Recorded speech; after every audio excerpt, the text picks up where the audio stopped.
বিহীন নিৰ্বাচন কাৰণ কংগ্ৰেছৰ যিটো অৱস্থা হৈছে পৰিয়ালবাদ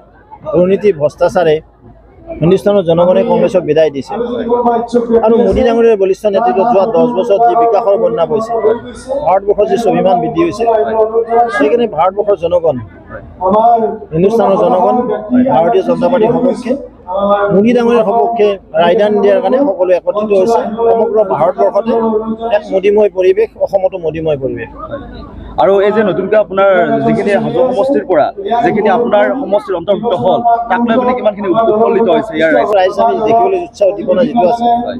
ইয়াত ভাল ভোট পাব আমাৰ সাংসদ আজি ৰাইজৰ সঁহাৰি কেনেকুৱা পাইছে আপোনালোকে দেখা পাইছে কিদৰে হিলদল ভাঙি ৰাইজ ওলাই আছে ধন্যবাদ ঘূৰি আছে কিন্তু যিটো সময়ত মানে বিৰোধী ৰাজনৈতিক দলৰ শিবিৰত হতাশা আৰু শিবিৰ এৰি আমাৰ শিবিৰত যোগদান কৰাৰ প্ৰতিদ্বন্দ্বিতা চলি আছে এইটো সময়ত আৰু প্ৰতিদ্বন্দ্বিতা শব্দটো এইটো লাজ দিয়া হ'ব তাৰমানে প্ৰতিদ্বন্দ্বিতা হ'ব বুলি ক'লে আৰু ইতিমধ্যে সকলো দলৰ পৰা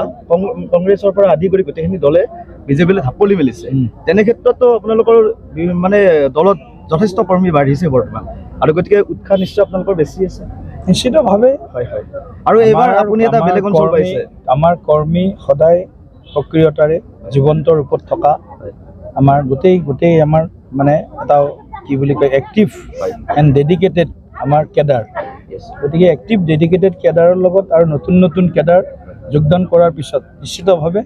আমাৰ কাৰ্যকৰ্তা বা কেডাৰৰ সংখ্যা বাঢ়ি গৈ আছে গতিকে আমাৰ শক্তি বৃদ্ধি হৈ আছে হয় আৰু এইবাৰ এটা আপুনি বেলেগ এটা অঞ্চল পাইছে আপুনি অকণমান আগত ভাষণত কৈছিলে যে আপুনি বৰলীয়া ইউটিউবাৰ পালে এইবাৰ এইটোক লৈ কেনেকুৱা লাগিছে আপোনাৰ মনটো ভালে মোৰ নিজৰে মানুহ ইপাৰৰখিনিও নিজৰ আছিল ইপাৰৰখিনি আৰু বেছি নিজৰ কৰি ল'ব লাগিব হয় হয় আৰু ছাৰ আমিও বিচাৰিছোঁ আপুনি সুখ্যাতিৰ প্ৰতিদ্বন্দ্বিতাত আপুনি এইবাৰ জয়ী হওক আমি আশা কৰিছোঁ